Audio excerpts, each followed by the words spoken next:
എൻ്റെ അടുത്ത് ഈ ടെലിവിഷനിൽ വന്ന് നമ്മൾ കുറച്ച് സജീവമായി കഴിഞ്ഞപ്പം ആൾക്കാർ ചോദിക്കുന്നത് താൻ ഈ വാല് വെട്ടി കളയാറായില്ലേ നായരമ്മ നടക്കുന്നത് എന്ന് പറഞ്ഞു. ഞാൻ വെട്ടി SKN ആയി. വല്ല ഐഡിയ ഉണ്ടോ ആ വഴിക്കണം പോകാൻ? ഇല്ല, നേരത്തെ ഉണ്ടായിരുന്നു.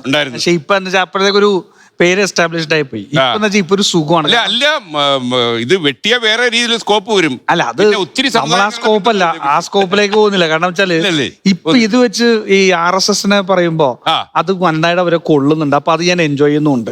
അല്ല, ഞാൻ പറഞ്ഞു തന്നത് ഈ രാത്രിയിലത്തെ കോൾസ് ഇതേപോലത്തെ ഭയങ്കര വലിയ ഡിബേറ്റ് ഒക്കെ ഉണ്ടായി കഴിഞ്ഞാൽ രാത്രി 3 മണി 4 മണിക്ക് 2 മണിക്കൊക്കെ ഇങ്ങനെ കോൾസ് വരും.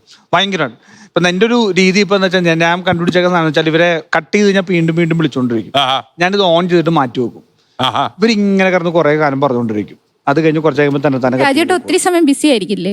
കുഴപ്പമില്ല. ഫോൺ രാത്രി നമുക്ക് എന്താ പ്രശ്നം? രാത്രി നമുക്ക് എന്താ പ്രശ്നം? നമ്മൾ നമ്മുടെ വഴി നോക്കിക്കോളാം. അത് തന്നെ ചിലരുണ്ട് ഈ കൺഗ്രാലേറ്റ് ചെയ്യാൻ വേണ്ടി വിളിക്കും. ചിലർ പുറത്തുനിന്നൊക്കെ ആയിരിക്കും.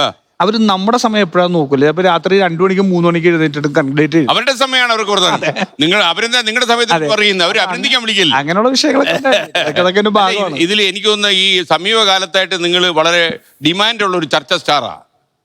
അതിനെന്തെങ്കിലും രഹസ്യമുണ്ടോ?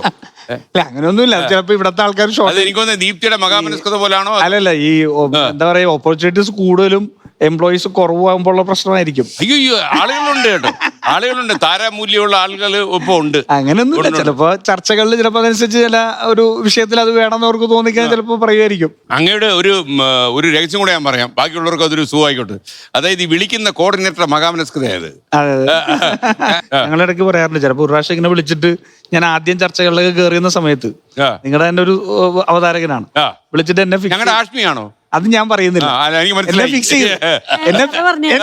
എന്നെ ഫിക്സ് ചെയ്തു കുറച്ച് കഴിഞ്ഞപ്പോഴത്തേക്കാണ് ദീപ്തി മാഡം എന്നെ വിളിക്കാൻ. രാജു, ഒരു ചെറിയ പ്രശ്നമുണ്ട്, അത് വസീഫാണ് എതിർപ്പ്.